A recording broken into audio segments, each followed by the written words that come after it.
안녕하세요. 여러분께서 보내주신 인텔 관련 자료들을 좀 깊이 파고드는 시간입니다. 거대 기술 기업 인텔이 차세대 반도체 시장에서 리더십을 되찾으려고 정말 과감한 행보를 보이고 있는데요. 특히 그 ASML이라는 회사의 최첨단 장비 확보에 거의 사활을 건 모습이에요. 오늘은 이 하이-NA EUV 장비, 이게 뭔지부터 시작해서요. 인텔의 야심찬 전략과 또 그 안에 숨겨진 막대한 위험 요인까지 자료들을 바탕으로 한번 속속들이 파헤쳐 보겠습니다. 네, 보내주신 자료들을 쭉 보니까요. 인텔의 움직임이 상당히 구체적이고 또 굉장히 공격적이라는 걸 알 수 있습니다. 이 차세대 반도체 생산의 핵심 열쇠, 이렇게 불리는 ASML의 하이-NA EUV 장비를 확보하려고 그야말로 천문학적인 비용을 쏟아붓고 있거든요.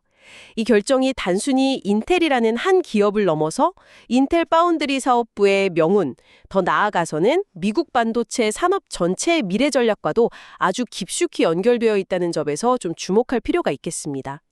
인텔의 투자 규모라든지 또 그 이면에 깔린 기술 경쟁 전략, 그리고 만약에 이 계획이 좀 틀어졌을 때 감당해야 할 파장까지 면밀히 짚어보겠습니다. 좋습니다.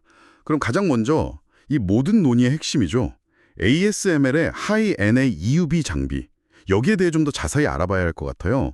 자료들 보니까 거의 뭐 게임 체인저처럼 묘사되던데 이게 정확히 어떤 기술이고 왜 이렇게 중요한 건가요? 네, 하이-NA EUV, 그러니까 높은 개구수 극자외선 리소그래피 장비인데요. 이건 현재 최첨단 공정에 쓰이는 EUV 기술의 바로 다음 세대 버전이다, 이렇게 생각하시면 좀 쉽습니다. 여기서 리소그래피라는 건 반도체 웨이퍼, 그 얇은 판 위에다가 빛을 이용해서 아주 미세한 회로 패턴을 새기는 핵심 공정을 말하는데요. 하이-NA 기술은 기존 EUV보다 훨씬 더 정밀하게, 그러니까 더 미세한 패턴을 그릴 수 있게 해주는 겁니다. 더 미세하게 그린다는 건 결국 반도체 칩 성능 향상하고 바로 연결되는 거겠네요. 바로 그겁니다. 이 기술 덕분에 이제 18A, 옹스트롬이죠. 1.8나노미터, 그리고 궁극적으로는 14A, 1.4나노미터 같은 정말 상상하기 어려울 정도의 초미세 공정 개발이 가능해지는 거예요. 이 기술 세대를 뜻하는 노드가 작아질수록 같은 면적에 더 많은 트랜지스터를 막 집어넣을 수 있으니까 칩은 더 작아지고 성능은 빨라지면서도 전력 소모는 줄어드는 그런 효과를 얻게 되는 거죠. 차세대 AI 칩이나 고성능 컴퓨팅에는 정말 필수적인 기술입니다. 그런데 이 장비가 기술적 난이도가 정말 극악으로 높은 건 물론이고요. 가격이 정말 어마어마해요. 자료에 따르면 장비 한 대 가격이 무려 3억 7천만 달러. 지금 환율로 계산하면 대략 5천억 원이 그냥 훌쩍 넘는 수준입니다. 5천억 원이요? 와, 장비 한 대 가격이 진짜 상상을 초월하는군요. 웬만한 중견기업 시가총액하고 거의 맞먹는 금액인데 그런데 여러분께서 보내주신 자료를 보면 인텔이 이 엄청난 가격표에도 불구하고 장비 확보에 거의 올인하는 듯한 모습을 보이고 있어요. 특히 2024년 상황을 보면 더 놀랍습니다. 맞습니다. 2024년 당시에 ASML이 그해 생산할 예정이었던 하이-NA EUV 정비가 총 대여섯 대 정도였는데 알려진 바에 따르면 인텔이 이 물량 전부를 선점 계약한 걸로 파악이 돼요. 이건 정말 파격적인 행보였죠. 왜냐면 당시 최대 경쟁사인 대만의 TSMC나 한국의 삼성전자, SK 하이닉스 같은 회사들은 이 장비를 빨라야 2025년 하반기는 되어야 초기 물량이라도 좀 받을 수 있을 거다, 이렇게 예상됐었거든요. 그러니까 경쟁사들보다 최소 1년 이상 먼저 최첨단 장비를 딱 확보해서 기술 개발하고 양산 준비해서 확실한 우위를 점하겠다. 이런 아주 공격적인 선점 전략이었군요. 시간 싸움에서 확실히 앞서 나가겠다는 의지가 막 보이네요. 그렇습니다. 반도체 산업에서는 이 차세대 기술을 누가 먼저 안정적으로 도입하고 또 양산에 성공하느냐, 이게 시장 주도권을 잡는 데 아주 결정적인 영향을 미치거든요. 인텔 입장에서는 이 하이-NA EUV 장비를 먼저 확보함으로써 경쟁사들이 막 따라오기 전에 1.8나노, 1.4나노 공정 기술을 완성하고 고객들한테 선보일 수 있는 그런 절호의 기회를 잡으려고 했던 거죠. 단순히 장비 몇 대 먼저 받는 차원이 아니라 기술 로드맵 자체를 확 앞당기려는 그런 시도였습니다. 그리고 이런 공격적인 투자가 2024년으로 끝나지 않은 것 같아요. 2025년 9월 자료 보니까 추가적인 움직임이 있었네요. 네, 인텔은 여기서 멈추지 않았습니다. 하이엔의 EUV 장비 주문을 기존에 알려진 것 외에 추가로 더 늘렸다는 소식도 들려왔어요. 구체적으로는 주문량이 1대에서 2대로 늘었다. 이런 보도가 있었는데 이게 뭐 2024년 확보분 외에 추가 주문인지 아니면 기존 계획의 조정인지는 조금 명확하진 않습니다. 하지만 분명한 건 인텔이 특히 14A 1.4 나노 공정에 대한 투자를 더욱 강화하고 있다는 신호라는 점이죠. 단순히 리소그래피 장비 구매에만 총 10억 달러에서 20억 달러, 우리 돈으로 하면 1조 3천억 원에서 2조 6천억 원에 달하는 막대한 자금을 투입할 걸로 예상될 정도니까요. 와, 정말 엄청난 규모의 투자입니다. 일부에서는 이 자금 조달에 미국 정부의 칩스법 지원금이 활용됐을 가능성도 제기하고 있던데 그럴 개연성도 충분히 있어 보여요. 미국 정부 입장에서도 자국 대표 반도체 기업인 인텔의 부활이 좀 절실할 테니까요. 네, 충분히 가능한 시나리오입니다. 칩스법이라는 게 미국 내 반도체 생산 시설 투자하고 연구 개발을 장려하려고 막대한 보조금이랑 세제 혜택을 주는 거잖아요. 인텔은 이 법안의 주요 수혜 기업 중 하나로 꼽히거든요.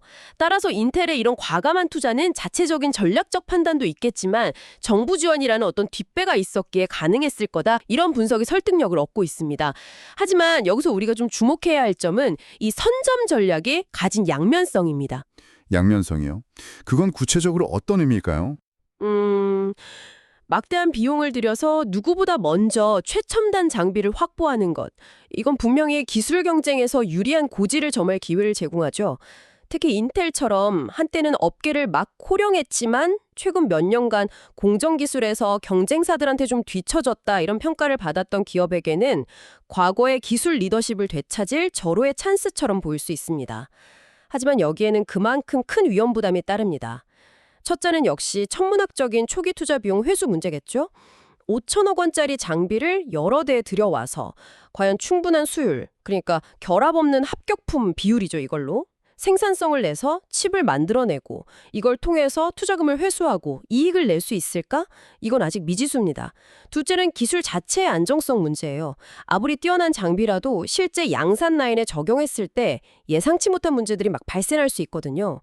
세계 최초로 이 장비를 대량 도입하는 만큼 인텔은 누구도 가보지 않은 길을 가는 베타 테스터 역할을 자초한 셈인데 여기서 발생하는 시행착오를 고스란히 감수해야 합니다. 그렇군요.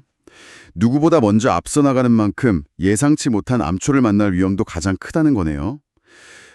마치 미지의 바다를 향해 가장 먼저 출항하는 탐험선 같은 그런 상황이군요. 이런 위험을 감수하면서까지 인텔이 매달리는 궁극적인 목표, 특히 여러 자료에서 사활을 걸었다고 표현되는 그 14A 공정에 갖는 의미는 뭘까요? 네, 인텔에게 14A 1.4나노 공정은요, 단순한 기술 개발 목표 그 이상입니다.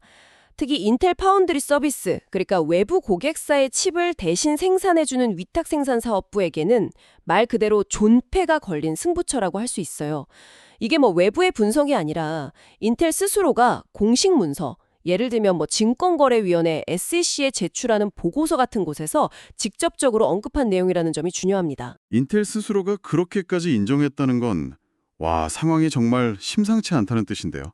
구체적으로 어떤 내용이었나요? 인텔은 만약에 14A 공정에서 의미 있는 규모의 외부 고객사 물량을 확보하지 못하거나 또는 기술 개발에 중요한 이정표, 마일스톤 달성에 실패할 경우에요. 14A 및 그 이후 세대의 최첨단 공정 개발과 생산을 지속하는 것이 경제적으로 타당하지 않을 수 있다. 이렇게 밝혔습니다.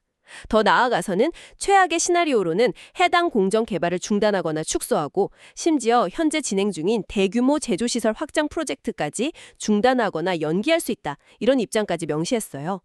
그야말로 do or die, 성공 아니면 포기 수준의 배수진을 친 셈이죠.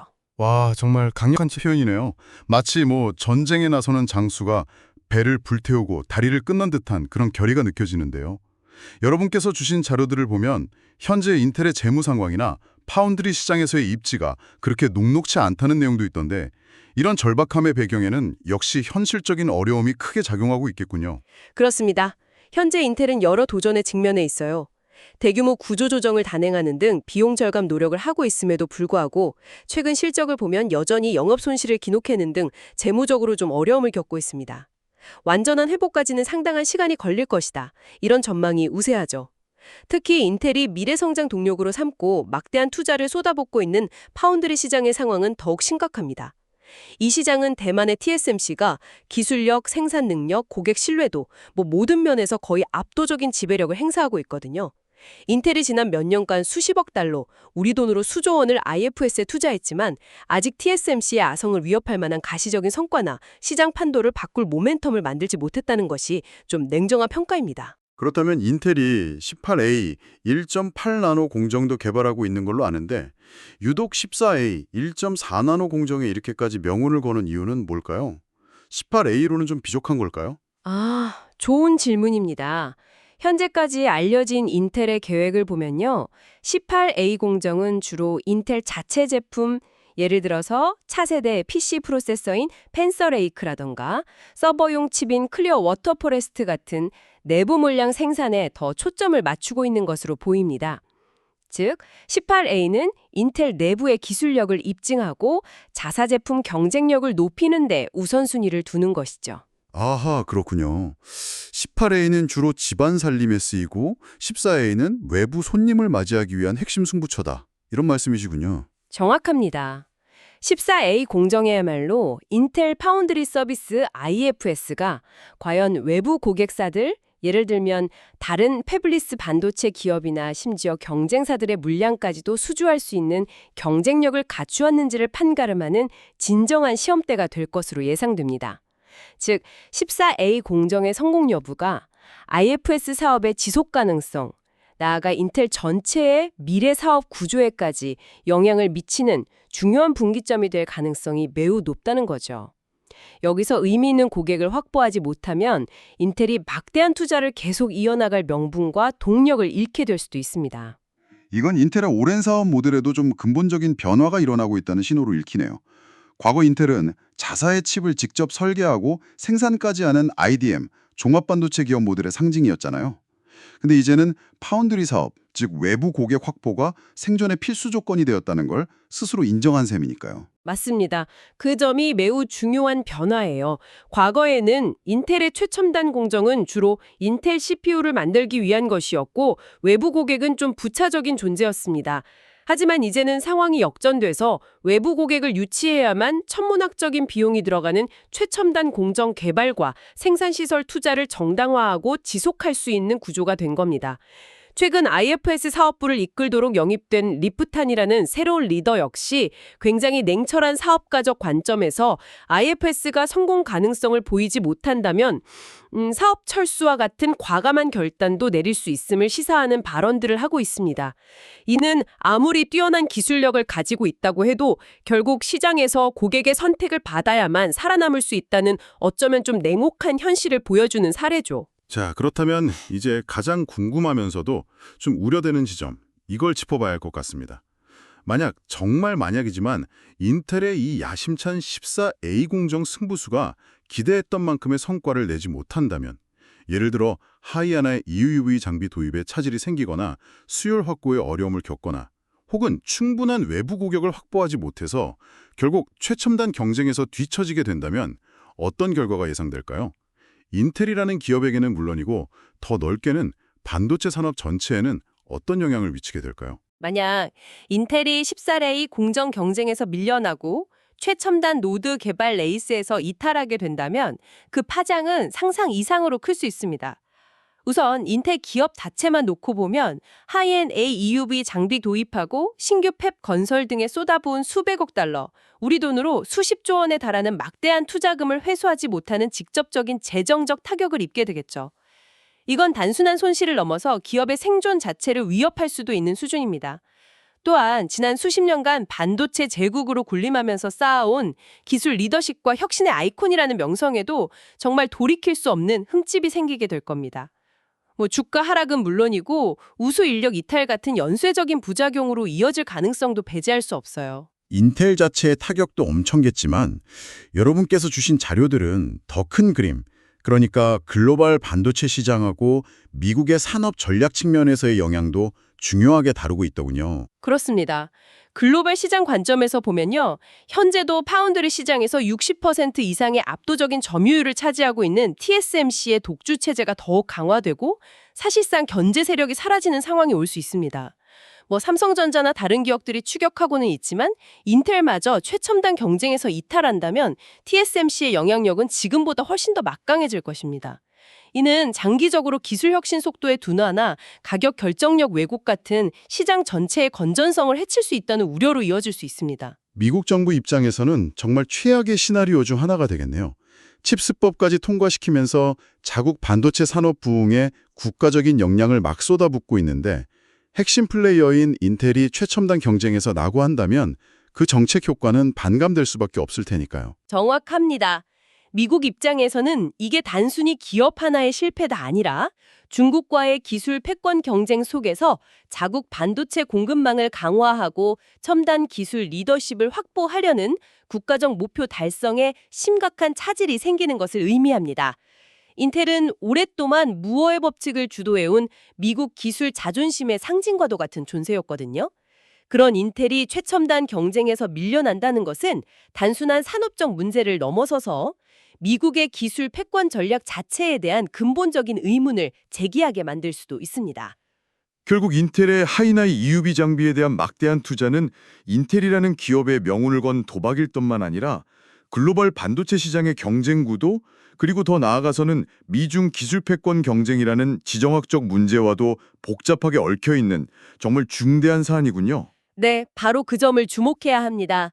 인텔의 14A 공정 성공 여부는 향후 몇 년간 전 세계 반도체 시장의 지형도를 바꿀 수 있는 핵심 변수입니다. 단순히 어떤 기업이 더 좋은 칩을 만드느냐, 이 문제를 넘어서서 글로벌 기술 공급망의 안정성, 국가 간 기술 경쟁력의 균형, 심지어 우리가 일상에서 사용하는 스마트폰, 컴퓨터, 자동차 같은 첨단 기술 제품들의 미래 발전 방향에까지 영향을 미칠 수 있는 거대한 흐름의 일부인 셈이죠. 따라서 이 인텔의 거대한 베팅이 어떤 결과를 낳을지는 앞으로 몇 년간 우리가 계속해서 아주 주의 깊게 지켜봐야 할 대목입니다. 오늘 전의는 여러분께서 보내주신 자료들을 바탕으로 인텔이 ASML의 최첨단 High-NA EUV 장비 확보에 천문학적인 투자를 감행하면서 차세대 반도체 시장의 주도권을 되찾으려 하는 야심찬 계획, 그리고 그 이면에 도사리고 있는 막대한 위험 부담에 대해 정말 깊이 있게 파고들어 봤습니다. 5천억 원이 넘는 장비에 대한 과감한 투자부터 14A 공정에 걸린 회사의 명운, 그리고 실패했을 경우 미국 반도체 산업 전체에 미칠 파장까지 정말 흥미로우면서도 한편으로는 긴장감 넘치는 이야기였습니다. 네, 정리하자면 인텔의 이번 승부수는 단순한 기술 경쟁을 넘어선 그야말로 회사의 생존과 미래가 걸린 중대한 결정이라고 할 수 있습니다. 14A 공정의 성공 여부는 인텔 파운드리 서비스의 존립 기반이 될 뿐만 아니라 TSMC 독주 체제에 균열을 낼 수 있을지, 그리고 미국의 반도체 부흥 전략이 탄력을 받을 수 있을지를 가늠하는 중요한 잣대가 될 것입니다. 막대한 투자, 치열한 경쟁, 그리고 실패 시 엄청난 대가, 이 모든 요소를 고려할 때 인텔의 행보는 앞으로 몇 년간 반도체 산업을 넘어 글로벌 기술업계 전체가 주목해야 할 가장 중요한 드라마 중 하나가 될 것입니다. 오늘 저희의 분석이 여러분께서 이 복잡하고 또 역동적인 기술 경쟁의 흐름을 이해하시는데 조금이나마 도움이 되었기를 바랍니다.